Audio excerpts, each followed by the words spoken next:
information, news, and entertainment on demand. WSRadio.com.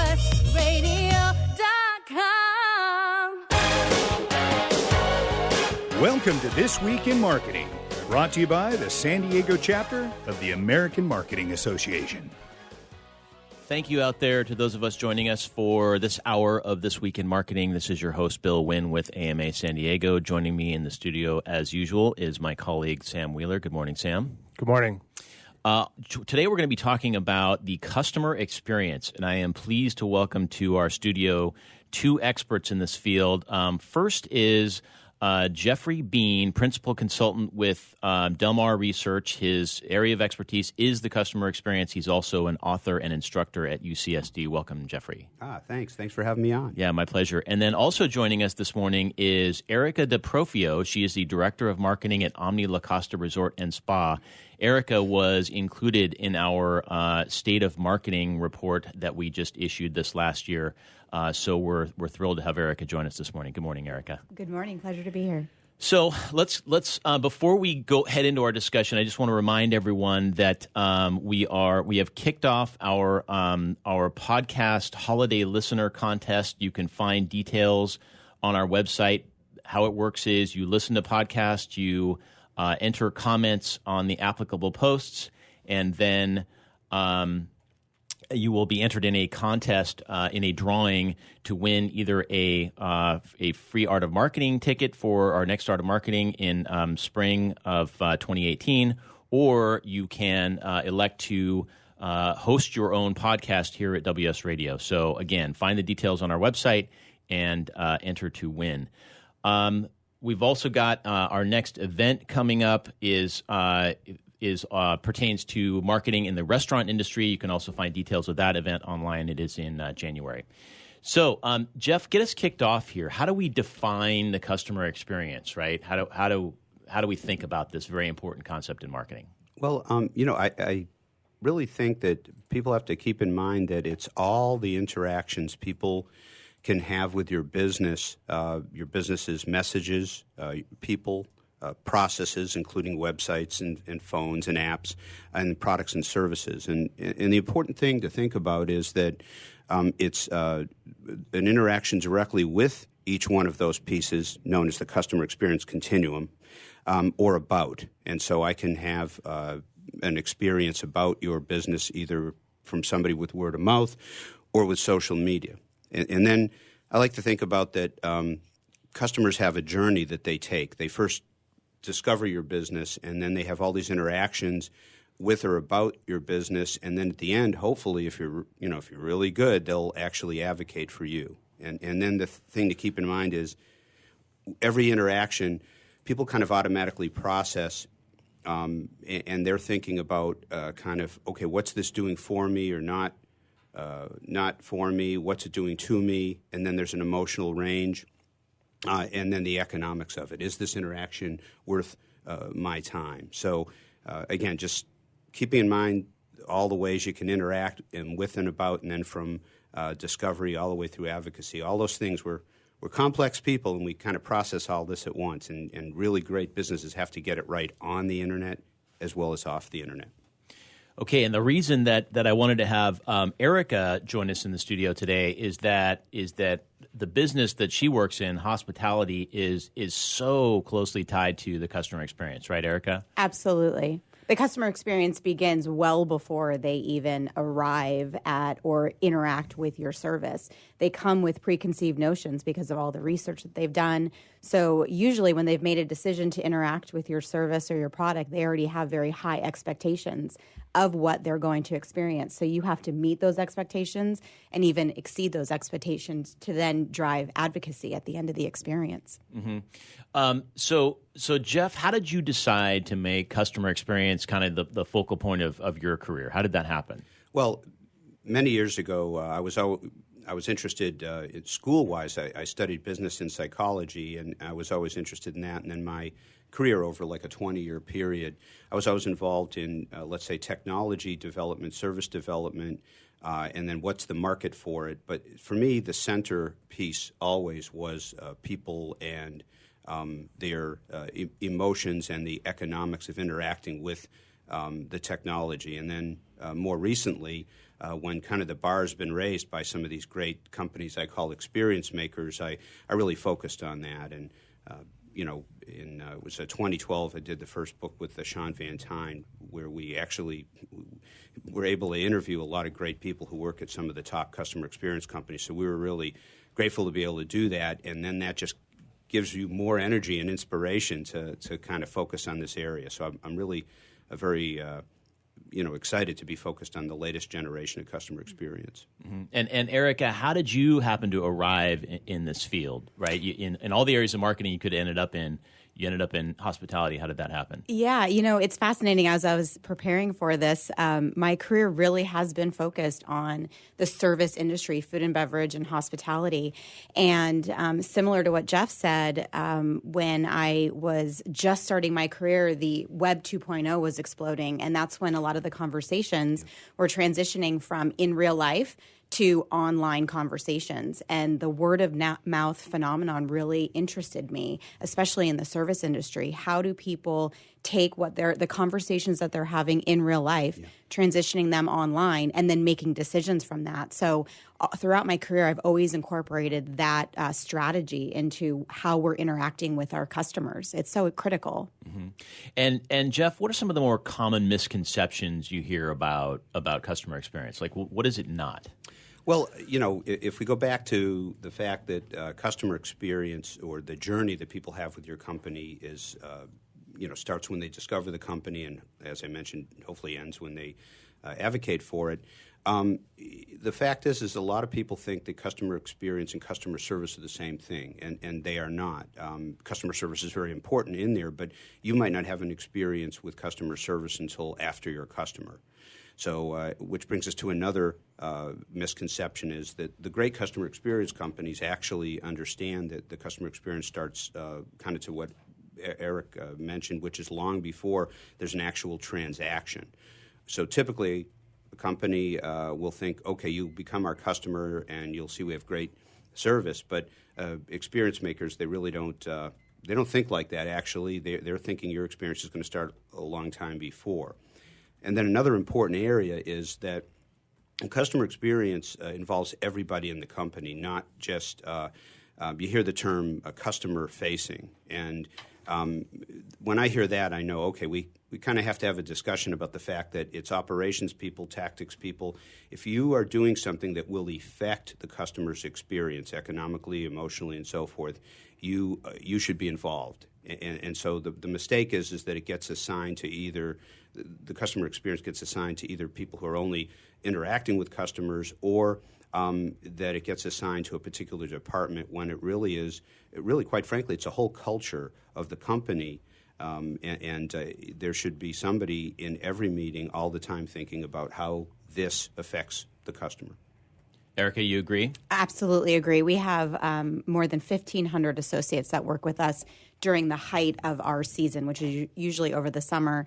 And the majority of those are customer-facing associates. And there's a group of us that are the support center for all of those associates. And anytime there's a decision that needs to be made about how the guest is interacted with or what their process is during the experience, there is always someone from accounting, from human resources, from marketing especially, to make sure that all the way through we understand how the guest is going to be interacting with their end product. And all of those different departments, all of those different support centers have to make sure that they understand what that cycle is so that they can make decisions in order to make that experience the best that we possibly can. Okay, so I'm going to skip ahead here a little bit, actually, to a conversation we had as we were preparing for this show. We talked about a lot of the aspects of customer experience kind of being behind the scenes, right, and not necessarily visible to the customer, right? So explain what that means, Jeff. Maybe I'll start with you there. How we talk about kind of the hidden aspects of customer experience. Yeah, well, certainly, as I mentioned and as Erika referred to, everybody in a company is involved in the customer experience, yet somebody might not have an interaction with everybody in the, at the company, so they might think that person actually or that website represents the customer experience. The other thing is that great experienced companies actually get to know their customers much deeper than most other companies. And sometimes they use the term persona, and they develop these personas. One persona, for instance, is could be like 1 or 2 pages, and it represents thousands or it could be millions of people like that. And what they do is they try to get to know people so that they can put their products and services in a valuable context of that person's life, whether it's a business life or a personal life. And really, a customer would never really realize how much work that takes. There's a lot of pre-work. And so that's no problem for an experience maker company. There's a lot of other companies who say we don't want to do this pre-work because we don't see immediate return on investment, for instance. So doing personas, really understanding people emotionally and economically, getting what I call the do-fors right, which are things that you can do for the customer that you really already know that they have a high willingness to pay for. Really having that done correctly is the best thing you can do. Yeah, and I'm going to get Eric. I'm going to get your take on this after the break. But before we go, I had in the studio here a while back a gentleman named Robert Lane with Burger Lounge, and he described some of the customer experience things that they do at Burger Lounge. And one of those is they don't have like trash cans visible to customers at their stores, right? So it's little things like that. Talk about invisibility. So we'll return to that topic after the break.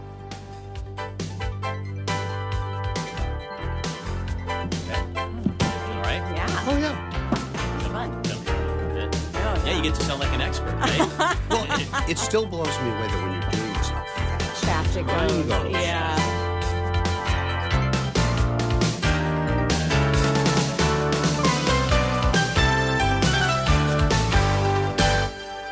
A podcast or radio show on WS Radio is a great way to create content marketing. Turn prospects into customers into raving fans. Contact Wade at WSRadio.com or call 866-WS-RADIO. Hi, this is Rob Barnett, CEO and founder of VinVillage.com and the Wine and Dine Show on Vin Village Radio. Do you have a wine, event, product, or service to promote? Then contact VinVillage.com to reach thousands of wine lovers across the country. VinVillage connects like-minded wine enthusiasts with unique and exclusive wines, events, products, and services. To learn more, contact us on VinVillage.com. VinVillage is where wine lovers connect. I raised $8,000 to build schools for South African children. After realizing how many people go hungry in San Diego, I now volunteer at a food pantry. I'm spending the next year doing volunteer projects across 3 countries and helping in ways they designate to be the most helpful. The World Link program at the Joan B. Kroc Institute for Peace and Justice recognizes the potential of youth as agents of social change. Learn how you can help youth become a generation of leaders in action at peace.sandiego.edu. One person has the power to change the world, impact millions of lives, and leave a legacy for lifetimes to come. That person is you. In the New York Times bestseller, What is Your What? Steve Olsher, award-winning author and founder of the Reinvention Workshop, reveals his proven process that has helped thousands of men and women discover, share, and monetize the one thing they were born to do. Grab your free copy now at www.whatisyourwhat.com/free. That's www.whatisyourwhat.com/free. Take a break from politics. Tune in and learn something. WS Radio shows are worth your time and are filled with tips and advice. Add us to your lunch routine, and we'll give you a meal for your mind. You take your smartphone almost everywhere you go. Now WSRadio.com can be there too. Search WS Radio in the Play Store for your Android devices or iTunes for Apple and download the WS Radio application. WSRadio.com on your phone and in your ear everywhere you go. Download the WS Radio application. Do it now. It's very easy. WSRadio.com.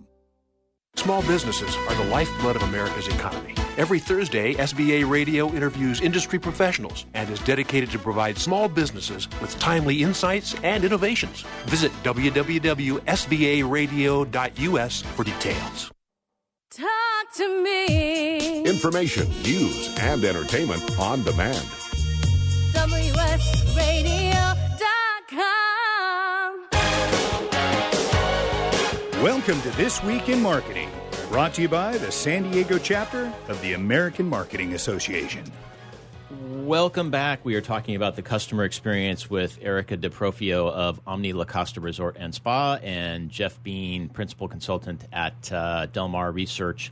So when we left off, we were just kind of talking about the invisible hand of the customer experience. Erika, what's your take on this? You had a great analogy for this when we talked earlier. Yeah, I call it the Disneyland effect. When you're at Disneyland, you don't feel any of the goings-on behind the scenes. You don't see the trash can getting pushed through, or you don't see the costume changes happening with all the characters, but you feel that sense of customer service. You feel the sense of excitement, and that there's a whole operation going on behind the curtain.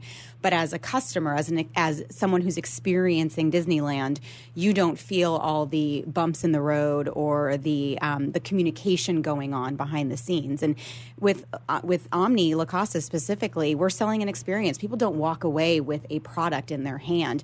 We have to make sure that they're walking away with a really great sense of, I just spent a lot of money, but my family got an awesome memory that we're going to talk about for years and years. And so we need to make sure that experience is seamless for them. And like Jeff said, it starts before they even get there, and it lasts all the way through until they end up writing that TripAdvisor review, talking to their friends, posting on Facebook, and then us following up also to make sure that their experience is what they wanted. Mm-hmm. Yeah, that's a bigger challenge, let's say. You've got a bigger challenge, Erika, because your product is the experience. Mm-hmm. So you have to get it right. There, it's like there's really no margin of error for did we deliver a great customer experience. So it's very interesting. That's right. So there are, in the customer experience, I'm envisioning sort of Erika's job specifically, but there are both things you do proactively, right, to kind of push your messaging and promote your brand and promote the experience that you want people to come away with. There's also sort of inbound customer experience, right? So listening for what people are saying about your business. So let's kind of start on the first half of that. What are some of the ways that Omni La Costa Resort and Spa goes about kind of promoting its brand and promoting the customer experience that it wants people to associate with its brand? Absolutely. Well, I mean, everything that you would naturally think of in the marketing strategy. So fully integrated, making sure that we're reaching all of our target audiences. And because we are, and the experience that we're a multi-generational experience. So we have to make sure that we're keeping in mind grandparents and aunts and uncles, and also the group side. We have meeting planners who we have to reach, third-party decision makers who are planning their events at the resort. So it's not just one consumer. So we're looking at all the different websites, the third-party websites, print is not dead, email, all of that. So fully integrated. And social media obviously is a big component of that, but not just for pushing out the message. It's for receiving the message and encouraging our guests to post and interact with us. As you were talking about the persona of the experience, we want people to feel that relationship with us because it ties them to the resort and it creates those memories and makes them feel like they're a part of something. They'll keep coming back and they'll tell their friends and family about it. Mm-hmm. And how much is traditional PR a part of that? Oh, huge. It is a important component because it lends credibility to the message that we're pushing out. And it also supports the messaging that our guests are sharing on their social media platforms and on the third-party review sites. So public relations is a very important part of that. Okay, so now let's flip that coin and look at the other side. How important is kind of the listening aspect of of the customer experience. Absolutely critical. We listen all the time. In fact, I tell my kids, you've got 2 ears and you have 2 eyes, and that means you should be listening and watching more than you're talking. And so we like to obviously talk about ourselves and the experience that we offer, but we do so much more listening than pushing messaging out. We want to hear how the guest is experiencing the resort, and making sure that we're taking that information in and learning from that, making sure that we're adjusting our operational execution, our customer service experience execution, and really utilizing all of that, internalizing it, and making improvements along the way. So I can see that kind of really taking over your life, right? Because there's guests at your resort 24/7, 365, right? Is there ever a time when you can plug the ears and close the eyes? Sometimes between the hours of 10 p.m. and 6 a.m. when I'm sleeping. But no, because we really feel a sense of ownership over the guest experience as a marketing team across the brand, not just at Omni La Costa. We are constantly monitoring and watching, and then we partner with operations on a daily basis. So if we see that real-time Expedia comment come through about there's no hot water in my room and I'm in room 204, or we just had a really bad meal experience at one of the restaurants, we make sure that we're feeding that information to the operation to try to catch those guests in real time as much as possible. And when we can't catch them in real time, then we're following up with them post-experience to see what we can do to try to make the experience better afterwards.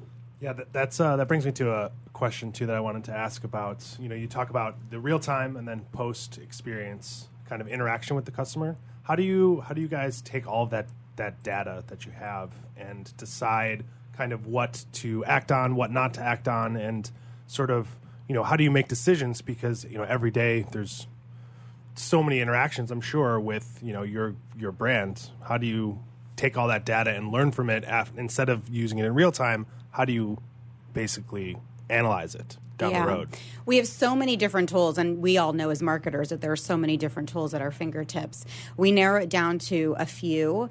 We have an internal survey system that we take, and they break the data down into different categories: overall experience, would you recommend your experience to others? There's like 10 different categories. And so we're always, every day, we get a report on what the qualitative and quantitative information is on those. And then we're able to break it down at the different touch points throughout the experience: arrival at valet, check-in, and then throughout the restaurants and the spa and golf, and then at checkout as well, which is an important component. Once you have to pay that bill, guests all of a sudden say, oh my gosh, I just spent so much money, but they want to understand what they spent their money on. So we're looking at internal surveys, we're looking at TripAdvisor and Yelp, and there's a really great product called Revenate out there that takes everything that's being said about your product or your service, your brand, and brings it into a really nice daily report. And you're able to reply to people through that program,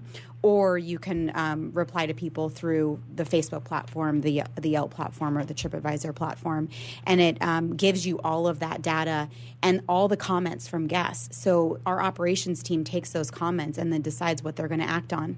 I will tell you that there's some guests that you just can't please.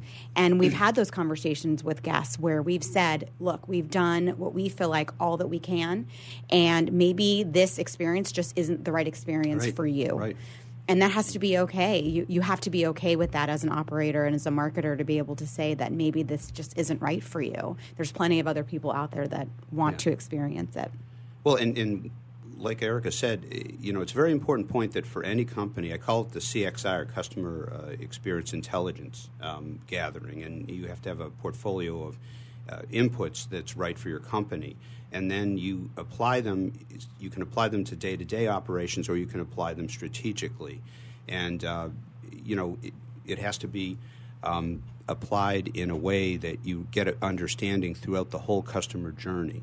And then companies that do that very effective, real time. You don't just dip into some intelligence and then dip out. So to your point, you're not going to say, well, we're just going to do this one day, or we're going to do this, this is the month we're doing that. This is kind of an ongoing thing, and you kind of learn strategically what you might have to do differently, but also on a day-to-day basis, the changes you make. And then lastly, one point I certainly want to make is based on that, when you look at great customer experience companies, they actually go beyond the different ways you can ask, watch, and listen to customers. They actually are very good at anticipating what people might want and then innovating. And so when you look at how innovation actually happens at the best in customer experience, it's their ability to do all that, exactly what Erika described, then anticipate what people want that they might not really be thinking about right now to go on to innovation.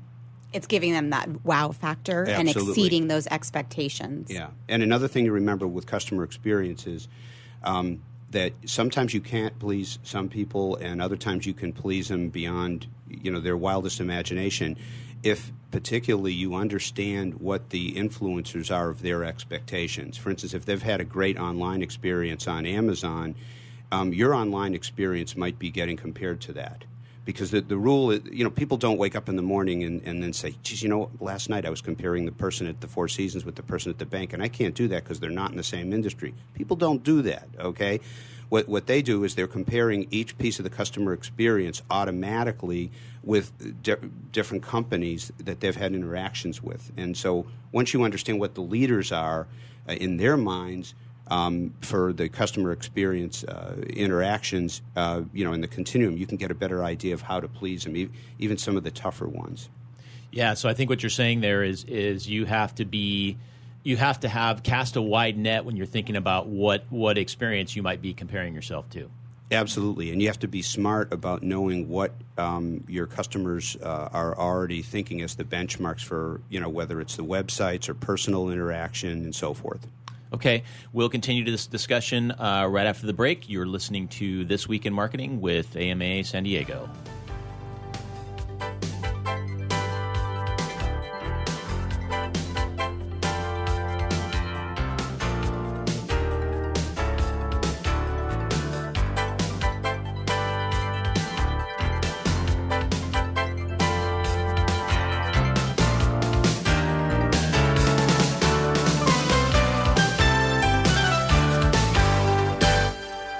Securing Our eCity Foundation is a nonprofit organization focused on cybersecurity awareness and education. Formed in 2011, their mission is to enable every San Diegan to live, work, and play safely in the cyber world. For more information, visit securingourecity.org or call 619-630-2444. Securingourecity.org, 619-630-2444. Securingourecity.org. Has your business been appified? Are you tired of doing marketing that doesn't deliver results? Mobile apps build loyalty and quality retention. Your app from UPG Mobile puts your business on their mind and at their fingertips. UPG Mobile will give you a custom app highlighting how you are unique, targeting your message, and improving your open rates. Appify your business and amplify your presence with your customers at upgmobilemarketinggroup.com. Take a break from politics. Tune in and learn something. WS Radio shows are worth your time and are filled with tips and advice. Add us to your lunch routine, and we'll give you a meal for your mind. Kinja Dixon was crowned the #1 sales executive through hard work, deep thinking, and the revelation of universal talk laws. He now wants to share these lessons with you. Universal talk laws are what you need to know and use in business and at home to have successful and effective conversations. Kinja Dixon shares his wisdom, action plans, and wealth. Each book comes with a chance to win $10,000. Find Universal Talk Laws at kinjadixon.com.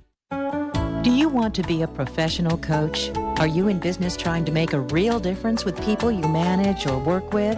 Have you started a coaching practice that isn't quite getting off the ground? Get the skills you need to be a successful coach today with the Coaches Training Program from Accomplishment Coaching. The Coaches Training Program will show you how to help others focus and be more fulfilled.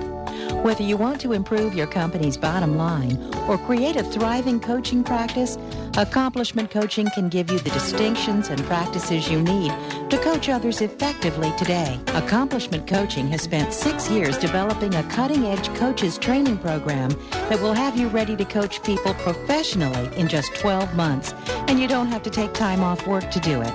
To find out more about the coaches training program, just call 1-888-548-6813. That's 1-888-548-6813. Small businesses are the lifeblood of America's economy. Every Thursday, SBA Radio interviews industry professionals and is dedicated to provide small businesses with timely insights and innovations. Visit www.sbaradio.us for details. Talk to me. Information, news, and entertainment on demand. WSRadio.com. Welcome to This Week in Marketing, brought to you by the San Diego chapter of the American Marketing Association. Welcome back. This is your host, Bill Wynn, here with Sam Wheeler. We're talking customer experience with Erika DiProfio of Omni La Costa Resort and Spa and Jeff Bean of Del Mar Research.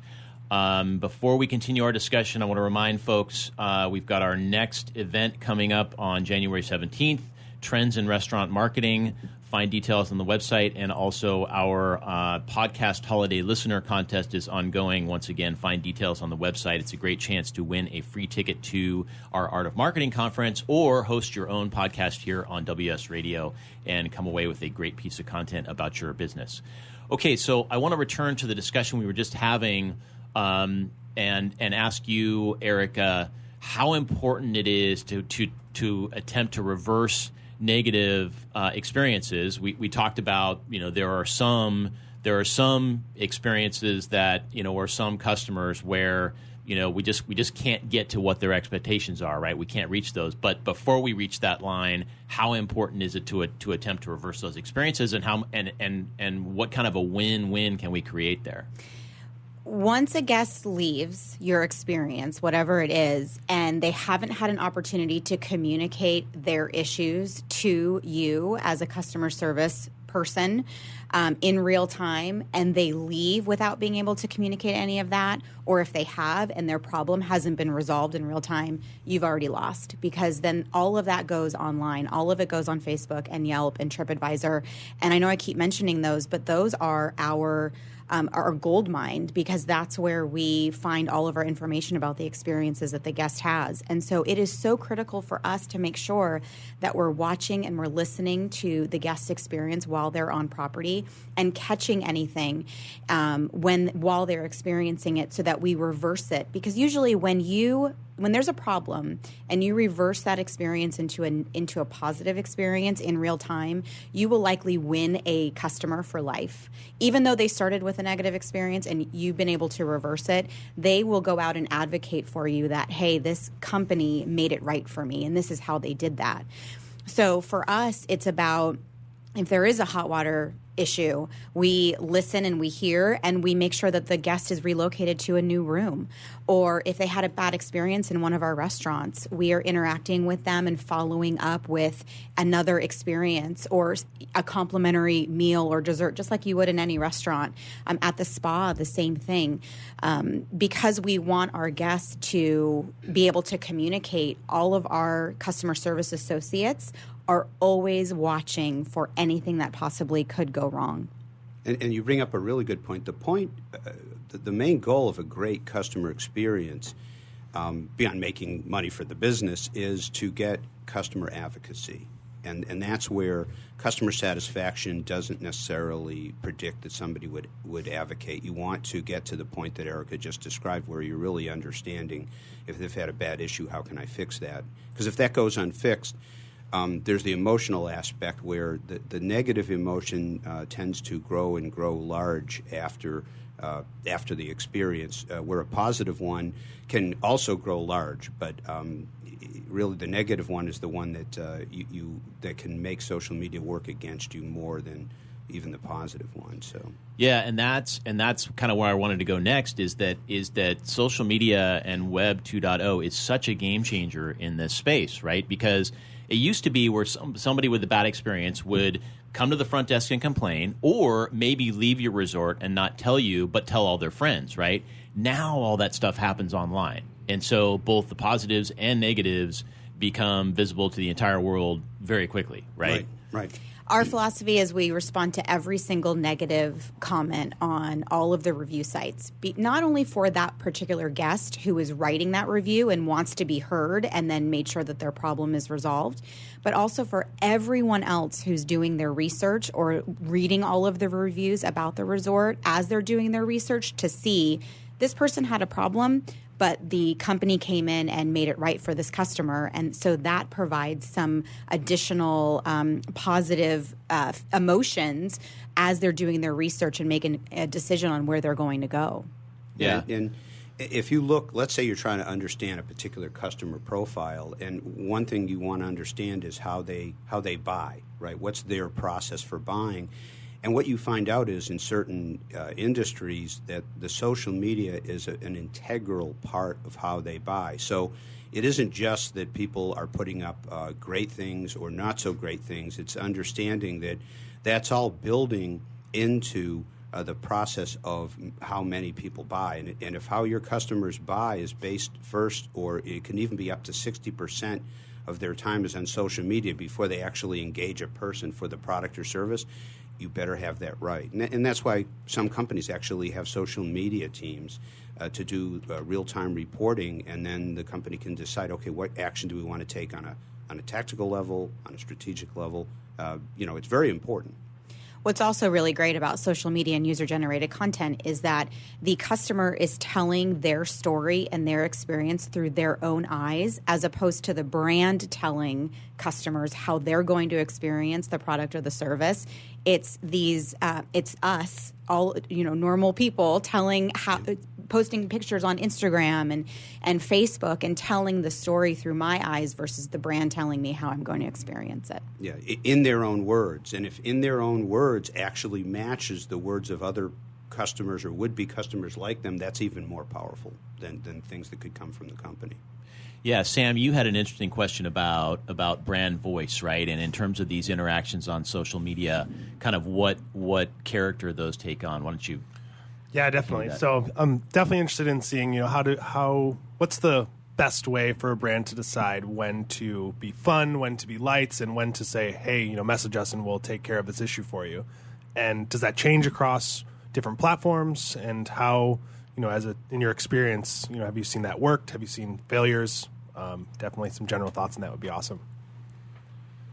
Oh, I think Jack in the Box does a really, really great job of interacting with their customers.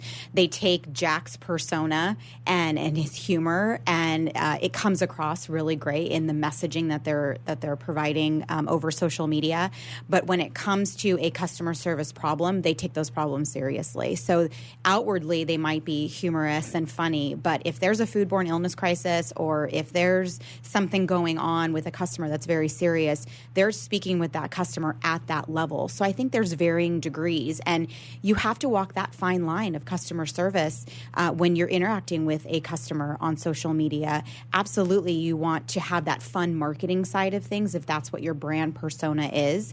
But if it comes down to a serious problem that's going on with a customer and a brand, you want to make sure that you're meeting that level of importance and seriousness at the customer level. We have a lot of fun on our social media. Our social media manager at La Costa is extremely witty. She's amazing. She comes up with fantastic captions for our photos. But when it comes down to if we receive a negative comment or a message, we bring that seriousness up a level to make sure that the guest knows that we are taking them seriously and that this isn't a witty banter back and forth. Yeah, I think it can be whimsical, but very serious. And I also think it depends on how well you know your target market, and each persona in it. And, we're seeing the explosion right now, last couple of years, for instance, of something very serious, which is, let's say, insurance or financial services. And yet you're seeing a whole bunch of commercials whether they're online or on regular TV, and you're seeing them add a sense of humor to events that could have been, crazy and tragic, but, they saved the day. And so really it's understanding and then maybe even doing some testing on how most of my customers are of a certain persona. They do have a sense of humor. Let's test and see if we can put some of that wit and whimsy into something that's probably very serious and near and dear to them. And I think by testing, and to answer another question you had, Sam, it is different for each channel because each channel may be used by different kinds of customers in a different way. And particularly some are influenced by, and then some are actual influencers where they're posting and writing. So the first thing I would say is to find out if your customers have a sense of humor, and then would they have a sense of humor about that, and then do some testing. Jeff, how important is it for us to keep an eye on what our competitors are doing? I would say that it's very important. I would say, though, that when I've spoken with people at Netflix or Amazon, let's say, what they tell me is that their biggest competitor is competing with people's time. That's what all of them tell me, including Airbnb and so forth.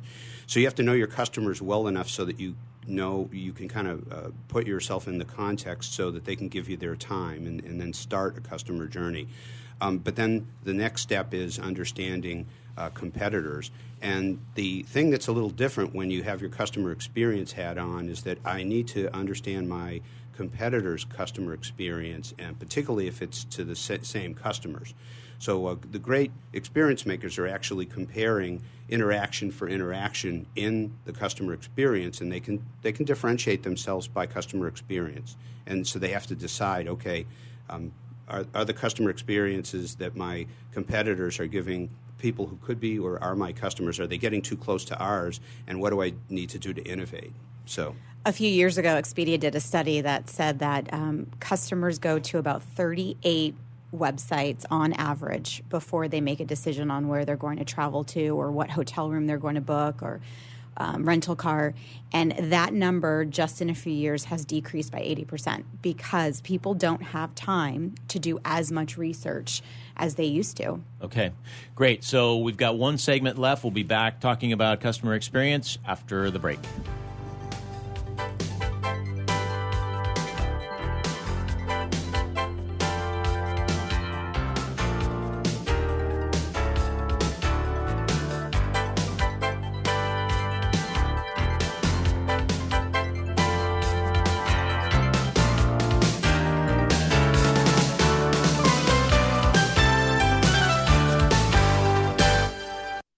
Take your smartphone almost everywhere you go. Now WSRadio.com can be there too.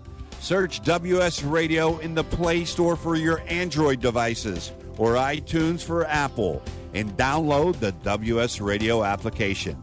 WSRadio.com on your phone and in your ear everywhere you go. Download the WS Radio application. Do it now. It's very easy. WSRadio.com.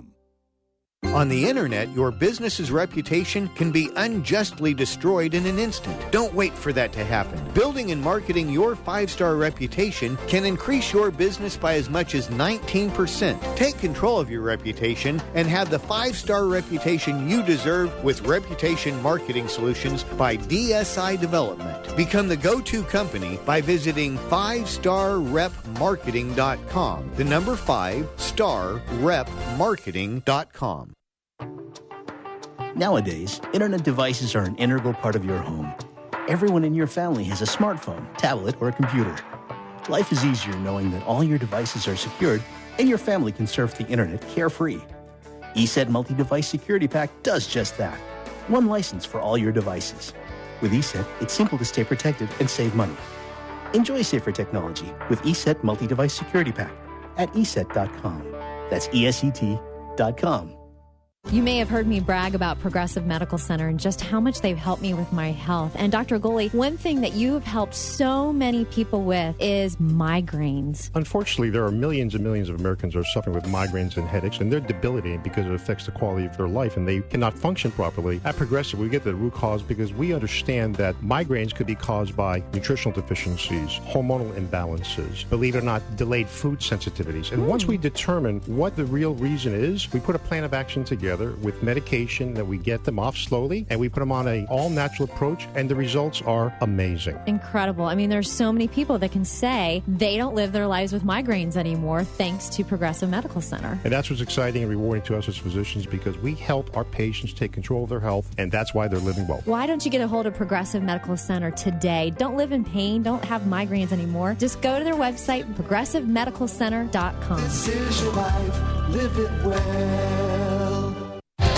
Did you know the majority of radio listeners are between the ages of 35 and 54, have a household income of more than $100,000, are classified as executives or professionals, and share the show they listen to? Become part of the Peggy Smedley Show to reach listeners looking for information on connected devices through cost-effective radio commercials or segment sponsorships. Contact us at 630-933-0844 for more information, or visit PeggySmedleyShow.com. Talk to me. Information, news, and entertainment on demand.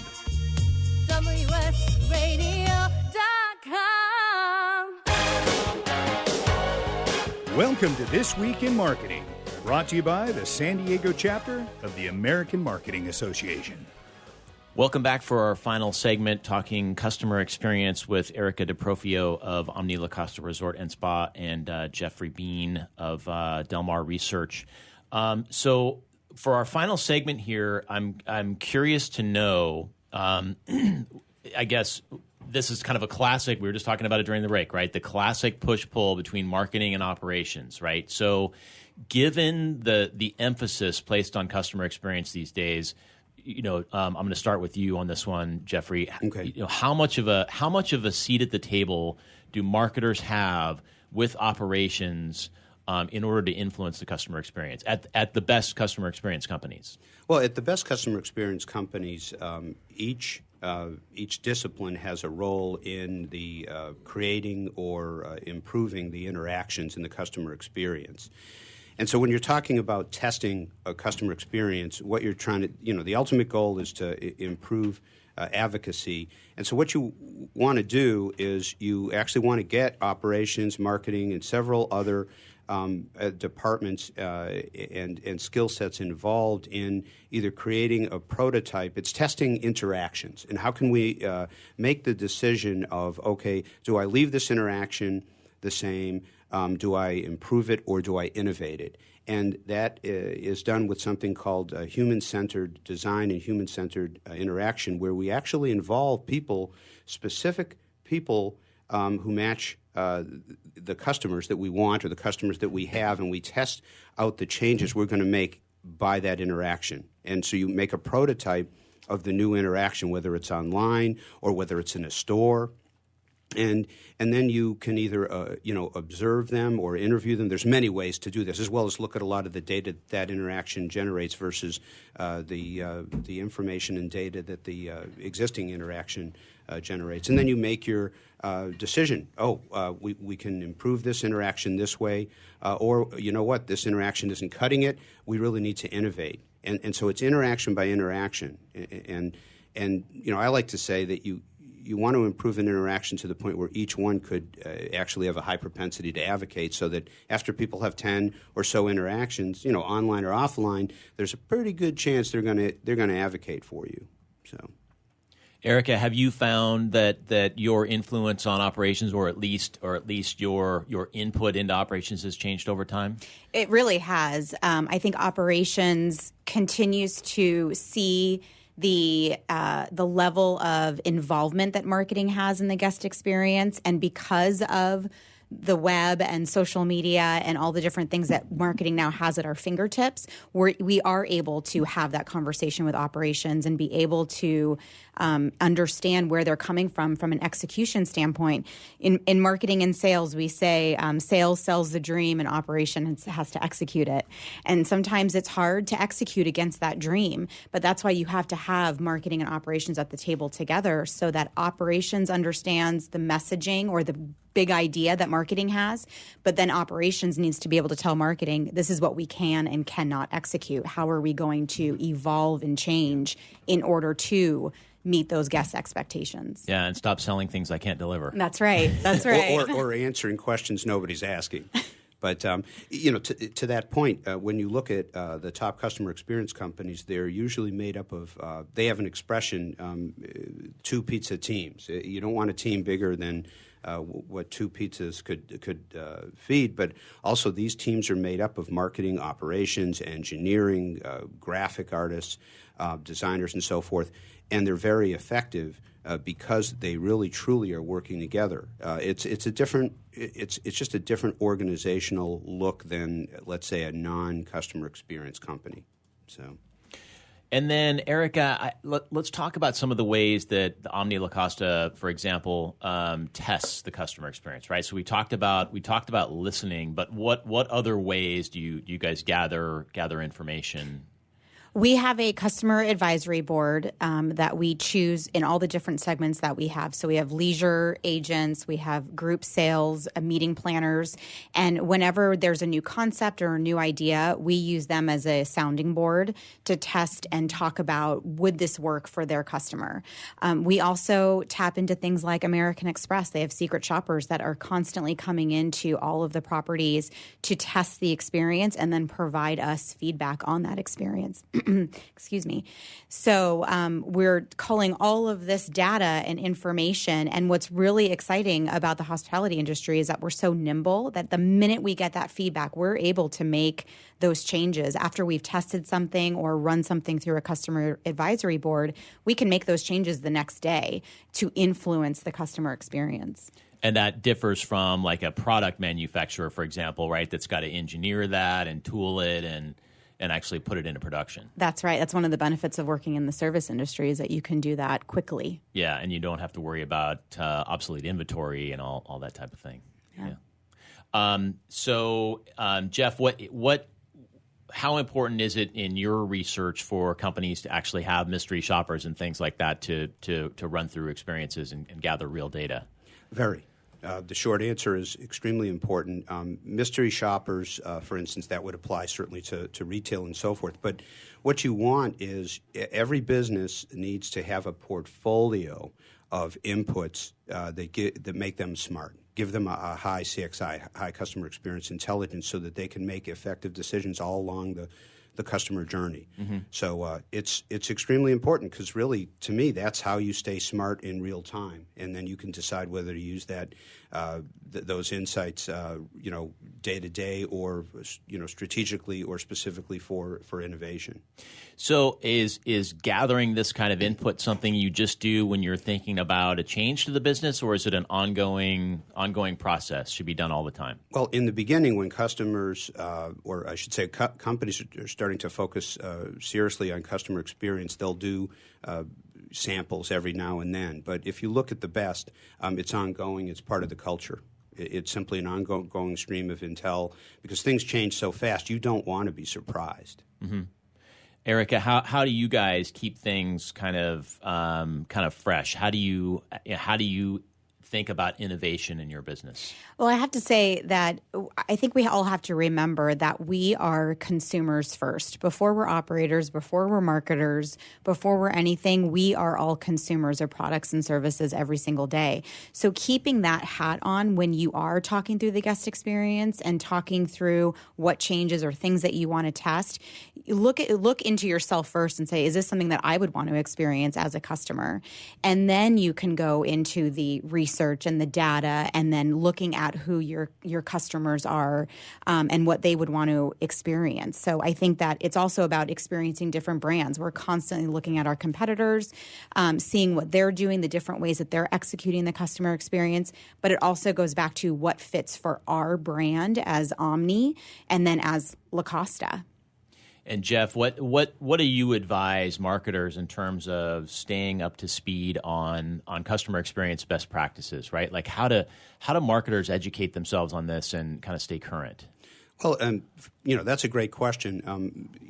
When people ask me that, I say make sure that whether you're reading books or going to conferences or whatever your input is, just make sure that that information is coming from companies that are actually very highly rated in customer experience indexes, not customer service indexes. You don't want to be fooled by people's titles or, because right now we're going through a period where the word experience is being inserted into, people's titles and so forth. What you want is to learn. The bottom line is learn from the best. So when you go to a conference, for instance, find out are the people who are going to be presenting there, how are they related to the best practices? Are they hooked to, the best companies? And also check the indexes. Yep. Yeah, so that was actually a quiz which you did not pass. The correct answer was listen to This Week in Marketing with AMA San Diego to keep abreast of all customer experience issues. So thanks for joining me, guys. Thanks for having us on. It's been great.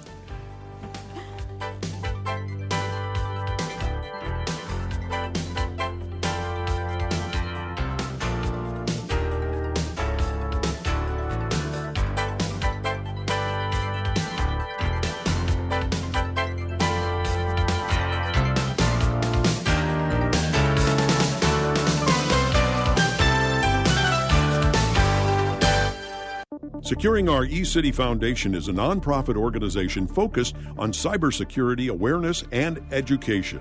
Formed in 2011, their mission is to enable every San Diegan to live, work, and play safely in the cyber world. For more information, visit securingourecity.org or call 619-630-2444. securingourecity.org, 619-630-2444. securingourecity.org. Do you want to be a professional coach? Are you in business trying to make a real difference with people you manage or work with? Have you started a coaching practice that isn't quite getting off the ground?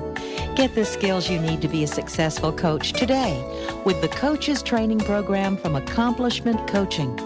The Coaches Training Program will show you how to help others focus and be more fulfilled. Whether you want to improve your company's bottom line or create a thriving coaching practice, Accomplishment Coaching can give you the distinctions and practices you need to coach others effectively today. Accomplishment Coaching has spent 6 years developing a cutting-edge coaches training program that will have you ready to coach people professionally in just 12 months, and you don't have to take time off work to do it. To find out more about the Coaches Training Program, just call 1-888-548-6813. That's 1-888-548-6813. Has your business been appified? Are you tired of doing marketing that doesn't deliver results? Mobile apps build loyalty and quality retention. Your app from UPG Mobile puts your business on their mind and at their fingertips. UPG Mobile will give you a custom app highlighting how you are unique, targeting your message, and improving your open rates. Appify your business and amplify your presence with your customers at upgmobilemarketinggroup.com. Looking to be a successful entrepreneur? The virtual assistant industry continues to be a top choice for those looking to start their own business. The problem can be how to become a virtual assistant. Many turn to the Bible of the VA industry, the book Virtual Assistant, the series, and it's the perfect guide for office managers, executive assistants, and other administrative professionals looking to make the transition from employee to successful business owner. Go to vatheseries.com to get your copy today. Hi, Scale listener. This is David Finkel, co-host with Jeff Hoffman of Scale Your Business. I wanted to let you know that our newest book, Scale, was just released and to encourage you to get your copy. The book will give you 7 proven principles to grow your business and get your life back. Scale will help you work less by getting your business to produce more. Get your copy online or at your local bookseller. For more information, visit us online at scaleyourbusinesstoolkit.com.